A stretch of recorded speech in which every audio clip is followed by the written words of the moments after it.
Chaque route raconte une histoire de vision, d'ingénierie, d'investissement et de sécurité.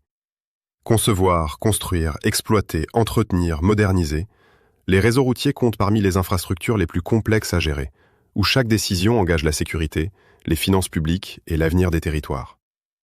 Pour répondre à ces défis, El Hassan Ayad, ingénieur conseil indépendant depuis 1985 dans la gestion des infrastructures routières, propose la collection Gestion des réseaux routiers, un parcours complet couvrant tout le cycle de vie des infrastructures. 10 tomes structurent cette collection. Fondamentaux et gouvernance, planification et études de faisabilité, financement, conception géométrique et technique, dimensionnement des chaussées et des structures, assainissement et drainage, exploitation et sécurité routière, base de données et auscultation, maintenance et entretien, innovation et perspectives d'avenir. Chaque tome confronte les pratiques françaises aux standards internationaux. États-Unis, Finlande, Maroc, Afrique du Sud, Japon, Brésil. 7 pays pour un même défi. Bâtir des réseaux plus sûrs et plus durables. 5 hors-séries complètent la collection. Le référentiel des procédures de suivi et de contrôle des chantiers, le guide pratique de l'audit technique d'un projet routier, 8 méthodes pour analyser un problème, un guide dédié à la communication dans la gestion des réseaux routiers, contrats de performance et partenariats public-privé. Une collection destinée aux ingénieurs, administrations, collectivités territoriales, bureaux d'études, laboratoires, universités et à tous les professionnels des infrastructures routières. Plus de 14 ouvrages, des centaines de méthodes, des milliers d'heures d'expérience condensées pour concevoir, construire, exploiter, entretenir et moderniser les réseaux routiers de demain. Voici maintenant le tome qui vous intéresse.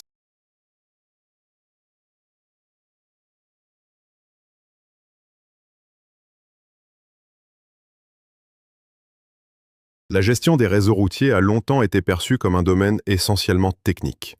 Ingénierie, planification, maintenance.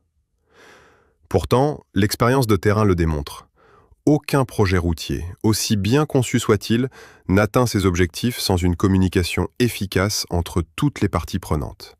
Administration centrale et régionale, collectivités territoriales, entreprises de travaux, bureaux d'études, usagers de la route, riverains et bailleurs de fonds internationaux.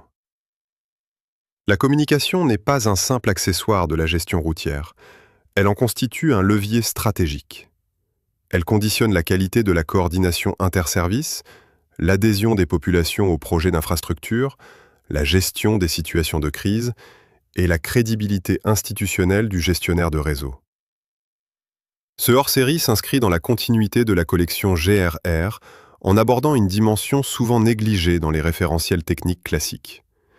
Il propose un cadre méthodologique ancré dans le contexte institutionnel marocain, tout en intégrant les standards internationaux portés par l'AIPCR et l'IRF. Pourquoi la communication est-elle un enjeu stratégique ? Parce que la gestion d'un réseau routier mobilise une chaîne d'acteurs multiples, dont les intérêts et les attentes diffèrent considérablement. Un défaut de communication à n'importe quel maillon de cette chaîne peut compromettre l'efficacité d'un projet pourtant techniquement irréprochable. On distingue 4 grandes familles de communication routière. La communication interne, qui fait circuler l'information entre directions centrales et services régionaux. La communication institutionnelle, tournée vers la tutelle, les élus et les bailleurs. La communication opérationnelle, liée aux chantiers, aux usagers et à l'état du réseau. Et la communication de crise, pour les situations d'urgence. Cette communication s'inscrit dans un cadre institutionnel structuré, administration centrale, collectivité territoriale, structure déconcentrée, et répond à 3 enjeux transversaux. La transparence, condition de la confiance, la réactivité, cruciale en situation de crise, et la coordination, indispensable dans un secteur où interviennent plusieurs niveaux administratifs.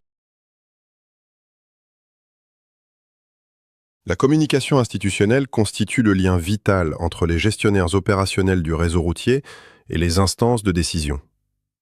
Elle façonne la manière dont les arbitrages budgétaires et les priorités d'investissement sont formulés et validés. Les relations avec les élus locaux occupent une place centrale dans le contexte de la régionalisation avancée. Leur légitimité démocratique et leur connaissance du terrain imposent une communication continue, Anticipation des attentes, clarté sur les compétences respectives, association aux phases de diagnostic et pas seulement aux inaugurations. Le pilotage institutionnel repose sur des outils de reporting standardisés. Tableau de bord synthétique, rapport d'activité périodique, notes d'alerte. Leur cohérence avec les référentiels techniques déjà en place dans la collection GRR, système de scoring, méthodologie HDM4, renforce leur crédibilité. Enfin, une communication institutionnelle fiable repose sur une gouvernance claire de l'information. Qui produit la donnée? Qui la valide? Qui est habilité à la diffuser? L'absence de cette chaîne de validation expose à des risques de messages contradictoires. La phase de chantier est le moment où la communication routière est la plus directement perçue par les populations. Un chantier mal communiqué génère incompréhension et blocage, même quand les travaux sont techniquement justifiés. Une communication efficace en amont repose sur 3 temps. Une information préalable, diffusée suffisamment tôt. Une communication de proximité, adaptée au contexte local, réunions publiques, affichage, relais via les autorités, et un suivi pendant l'exécution. La signalisation de chantier remplit une double fonction, sécuritaire et communicationnelle. Lisibilité, cohérence visuelle avec la charte graphique institutionnelle et actualisation rigoureuse. La gestion des itinéraires de déviation exige anticipation, coordination avec les communes traversées et communication multicanale. Tout chantier génère des doléances. La qualité du dispositif de traitement, points de contact identifiés, circuits formalisés, traçabilité, influence directement la perception globale du projet. Et la clôture d'un chantier mérite une communication au même titre que son lancement. Confirmer la remise en service, valoriser les améliorations, capitaliser sur l'expérience. La communication à destination des usagers dépasse la simple information sur l'état du réseau. Elle constitue un levier direct de sécurité routière. Les campagnes de sensibilisation, ciblées ou permanentes, modifient durablement les comportements lorsqu'elles sont répétées et adaptées au contexte local. L'information trafic en temps réel s'appuie sur plusieurs canaux complémentaires. Panneaux à messages variables, radios dédiées, applications et plateformes numériques, dont la fiabilité dépend directement de la qualité de la remontée d'informations depuis le terrain. Une communication routière efficace doit rester accessible à l'ensemble des usagers. Accessibilité physique pour les personnes à mobilité réduite, multilinguisme, arabe, tamazight, français, voire anglais sur les axes touristiques, et clarté pour tous les publics, en particulier en zone rurale. Les restrictions de circulation exigent une communication anticipée et claire, sous peine de générer des infractions involontaires. Et une gestion mature de la communication usagée anticipe les besoins plutôt que d'y réagir, à travers calendrier prévisionnel et cartographie interactive de l'état du réseau. La communication de crise obéit à une logique distincte de la communication routière courante. L'urgence, l'incertitude initiale et les enjeux de sécurité imposent rapidité, précision et coordination sans faille. Une communication tardive ou contradictoire peut aggraver les conséquences de l'événement lui-même.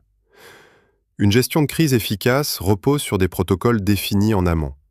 Une chaîne d'alerte formalisée, des seuils de déclenchement clairs et une coordination étroite avec les services d'urgence. Pour les événements majeurs, l'activation d'une cellule de crise centralise la prise de décision, avec un porte-parole unique désigné en amont pour éviter la multiplication de sources contradictoires. Les besoins d'information diffèrent fortement selon les publics. Informations pratiques pour les usagers, éléments de contexte pour les élus, messages validés pour les médias. La gestion des fausses informations impose une veille active et une réponse factuelle rapide sans reprendre la désinformation dans le message correctif. La phase post-crise est souvent négligée alors qu'elle conditionne la confiance à long terme. Communication de clôture, bilan transparent, retour d'expérience structuré.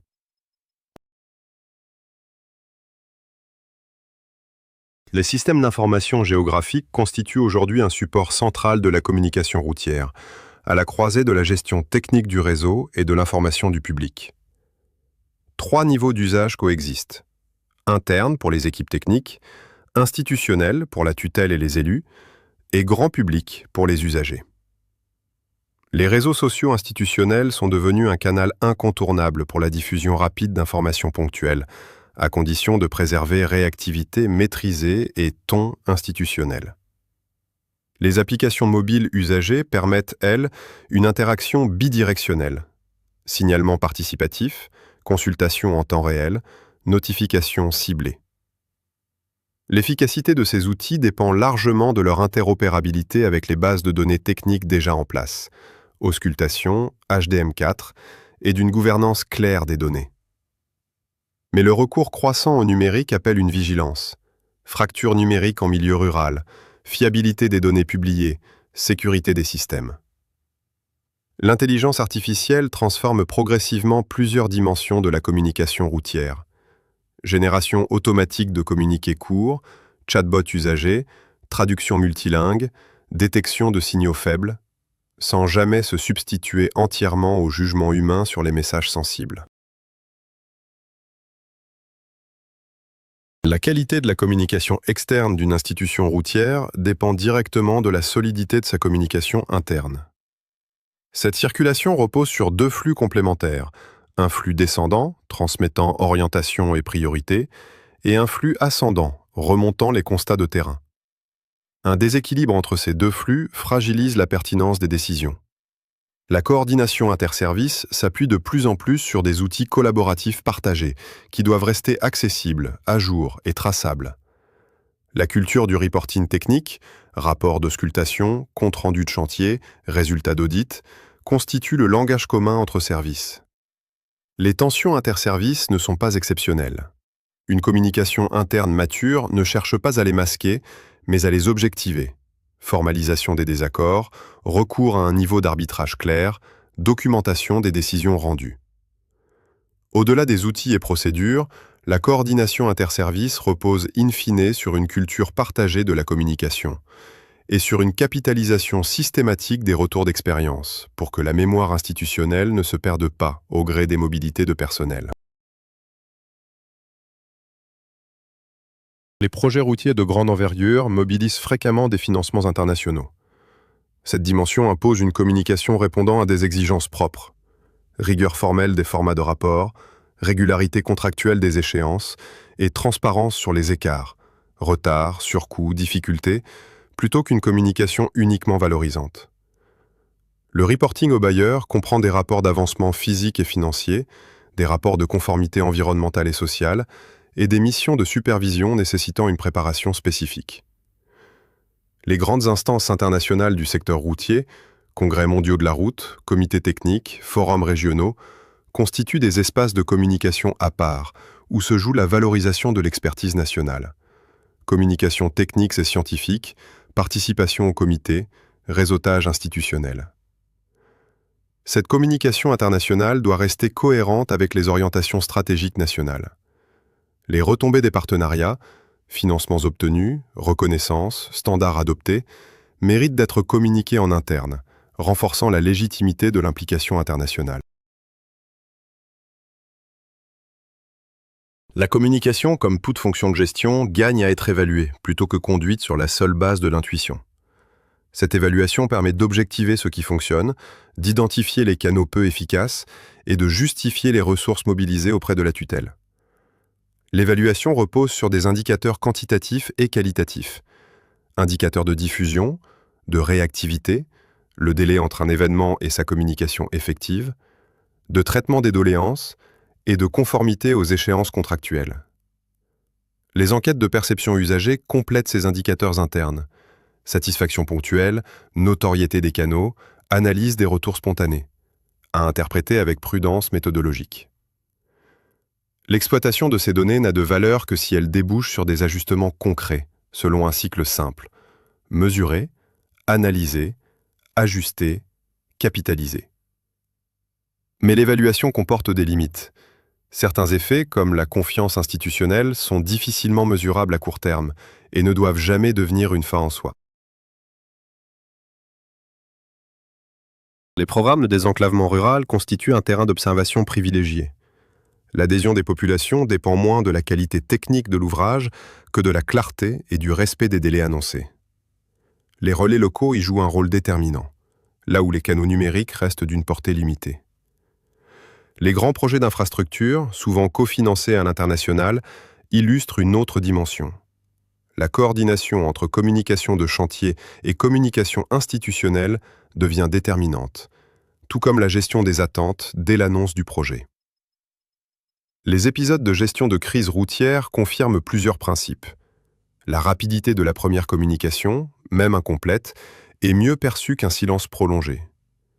Et les enseignements de chaque crise gagnent en valeur lorsqu'ils sont intégrés formellement aux protocoles existants. Parmi les perspectives d'évolution, l'intelligence artificielle appliquée à la personnalisation de l'information usagée, l'ouverture des données routières et la communication prédictive, anticipant les besoins d'information plutôt que d'y réagir. Les contrats de performance, gestion déléguée, marché à obligation de résultat, introduisent une relation de communication contractualisée entre le gestionnaire de réseau et le prestataire, distincte de la communication hiérarchique classique. Les obligations de reporting y sont définies contractuellement, avec valeur juridique en cas de manquement. Les tableaux de bord partagés offrent une interface commune de suivi, limitant les divergences d'interprétation sur l'état d'avancement, avec des indicateurs contractuels codifiés cohérents avec les mécanismes de scoring déjà développés dans la collection GRR. Certains contrats intègrent désormais des indicateurs propres à la communication elle-même, délai de communication aux usagers en cas d'incident, taux de traitement des réclamations, qualité du reporting. Le reporting trimestriel et les audits contradictoires permettent aux deux parties de confronter leurs constats avant validation d'un rapport commun, une traçabilité indispensable en cas de litige. Les projets routiers font l'objet d'une attention croissante quant à leurs impacts environnementaux, ce qui impose une communication spécifique. Anticipation des préoccupations dès la conception, vulgarisation des études d'impact souvent trop techniques et articulation avec les exigences des bailleurs internationaux. La transparence sur les impacts mesurés, émissions, fragmentation d'habitat, et la valorisation des mesures d'atténuation effectivement mises en œuvre renforce la cohérence entre discours et pratiques. La concertation publique, organisée en amont des projets sensibles, permet l'expression des préoccupations avant que les choix techniques ne soient figés. La restitution transparente des résultats, y compris les points n'ayant pas pu être intégrés, et l'association des associations environnementales et riveraines comme parties prenantes à part entière sont essentielles. Pour les projets traversant des zones protégées ou soulevant une opposition significative, un dispositif de dialogue continu s'impose, en cohérence avec les principes de gestion de crise. Une contestation environnementale mal anticipée peut évoluer en crise de communication à part entière. Cet ouvrage a proposé une lecture structurée de la communication dans la gestion des réseaux routiers, en la traitant non comme une fonction annexe, mais comme une dimension essentielle de la performance institutionnelle. Un même fil conducteur se dégage. La communication façonne la confiance entre le gestionnaire de réseau et l'ensemble de ses parties prenantes. 3 constats transversaux méritent d'être retenus. D'abord, la communication routière est plurielle, interne, institutionnelle, opérationnelle, de crise, et ces logiques distinctes doivent rester cohérentes entre elles. Ensuite, elle s'appuie de plus en plus sur des outils numériques, sans pouvoir s'y réduire entièrement, la fracture numérique imposant le maintien de canaux traditionnels. Enfin, elle gagne à être évaluée et améliorée en continu, au même titre que les dimensions techniques déjà couvertes par la collection GRR. Ce hors-série s'adresse à l'ensemble des professionnels du secteur routier, ingénieurs, gestionnaires, responsables de communication, désireux d'intégrer pleinement cette dimension dans leur pratique quotidienne.